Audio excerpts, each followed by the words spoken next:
En este video te voy a enseñar cómo, una vez teniendo los precios históricos de una acción, puedes calcular, en primer lugar, el retorno anual que ha dado esa acción, conocido como el CAGR o crecimiento anual compuesto, número uno. Número dos, cómo calcular la desviación estándar.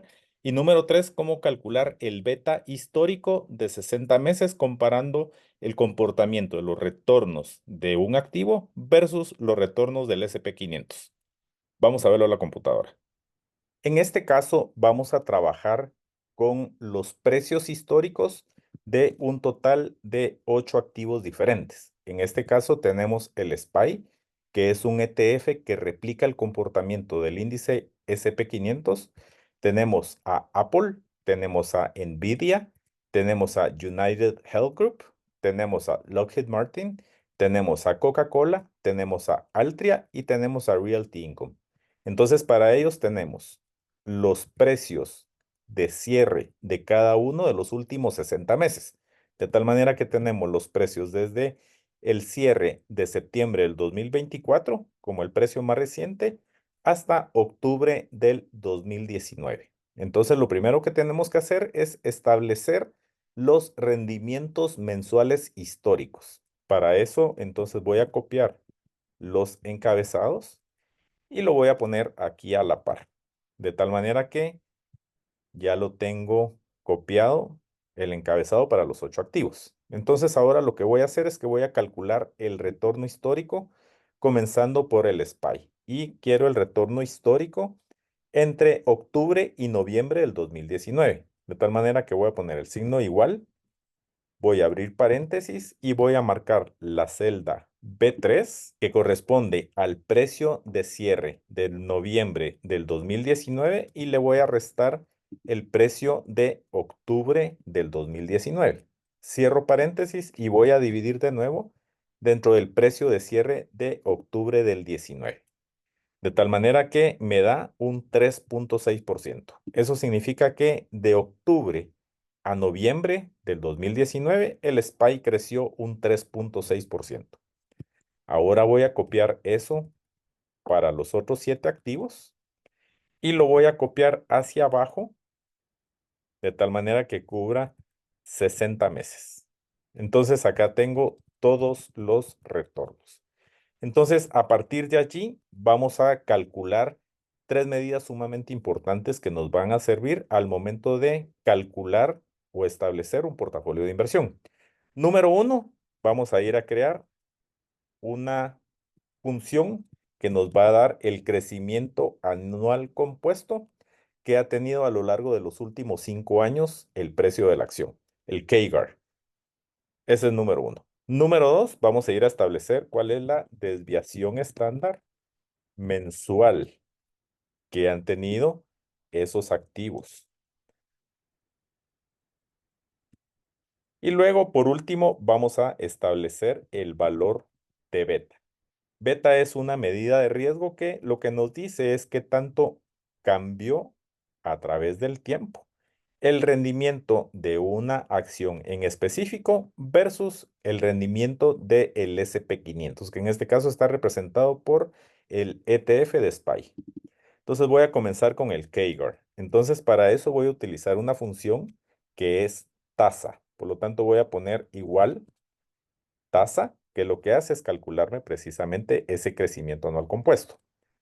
Voy a abrir paréntesis. Me pide en primer lugar como parámetro el NPER. Eso corresponde al número de periodos. En este caso, como estoy trabajando con 5 años, voy a poner 5. De acuerdo a mi configuración regional, me pide que ponga punto y coma. Me pide una serie de pagos, si es que lo hubieran. En este caso no tenemos, por lo tanto lo voy a dejar en blanco y para eso, en el caso de Excel, voy a poner punto y coma 2 veces seguido. Luego me pide BA. Eso corresponde al valor actual. En este caso, el valor actual sería el valor del precio al momento más antiguo de la serie de datos que tenemos, que en este caso corresponde a octubre del 19. Un elemento sumamente importante es que debemos de ponerle signo negativo para que Excel reconozca el cambio de un periodo a otro periodo. De tal manera que le voy a poner menos B2. Allí con eso ya tengo el valor actual. Voy a poner punto y coma y luego me pide como siguiente parámetro el valor futuro, que en este caso sería el valor más reciente de la cotización, en este caso para SPY. Lo marco y está en la celda B61 en mi caso. Cierro paréntesis y doy Enter. Eso corresponde entonces al crecimiento anual compuesto que tuvo el SP500 en los últimos 5 años. Insisto, eso es crecimiento anual. Lo voy a copiar hacia la derecha y ya tengo acá los retornos de cada uno de los distintos activos. Voy a fijar en este caso los paneles de tal manera que podamos observar el rendimiento anual de cada uno de los distintos activos que tenemos. Tenemos el SPY que dio en los últimos 5 años un crecimiento anual compuesto del 12.2%. Apple 28.8%, Nvidia 82.9%, United Health 18.8%, Lockheed Martin 8.5%, Coca-Cola 5.5%. Luego tengo a Altria, que su ticker es MO, con 3.7%. Y por último tengo a Realty Income, que de hecho tuvo un decrecimiento o una pérdida de capital de 5.3%. Con eso entonces ya tengo el crecimiento anual compuesto. Ahora voy a ir a calcular la desviación estándar de la muestra de los datos. Ojo que dije muestra, esto no es la población. La población sería toda la data histórica a lo largo de toda la vida de cada uno de los distintos activos. En este caso solamente tengo una muestra que corresponde a 60 meses. Por lo tanto, voy a utilizar la función de Excel que responde a despest.m. Es punto .m porque es precisamente de una muestra. Entonces, en el caso del SPY, lo tengo en la columna K.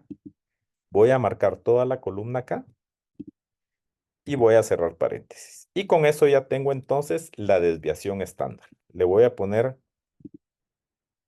el mismo formato de porcentaje y con eso ya lo voy a copiar. Y con eso ya tengo las desviaciones estándar. Y por último, los valores de beta.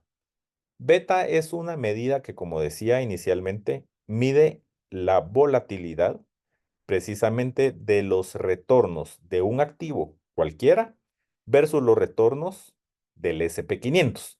Entonces, para eso lo que hacemos es que establecemos la línea de mercado del valor y beta corresponde a la pendiente de esa línea.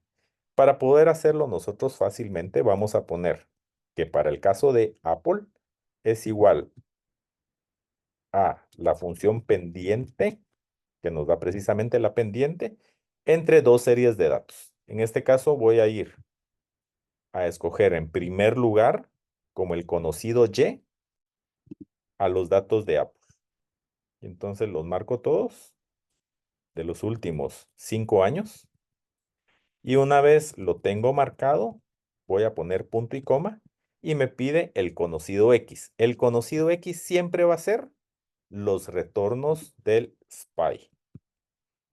Ya lo tengo, los voy a fijar, le voy a dar F4 para que sea más fácil que cuando lo copie no me mueva los retornos del SPY. De tal manera que observas que nos queda $K, $3, dos puntos, $K, $61, que es toda la serie de datos del vector que corresponde a los retornos históricos del SPY. Cierro paréntesis y con eso entonces ya me da el valor de beta para Apple. Lo voy a centrar y en el caso de Apple es 1.22. Lo voy a copiar hacia la derecha porque ya lo tengo fijado. Y acá tengo entonces los retornos de cada uno de los distintos activos, sus desviaciones estándar y su valor de beta.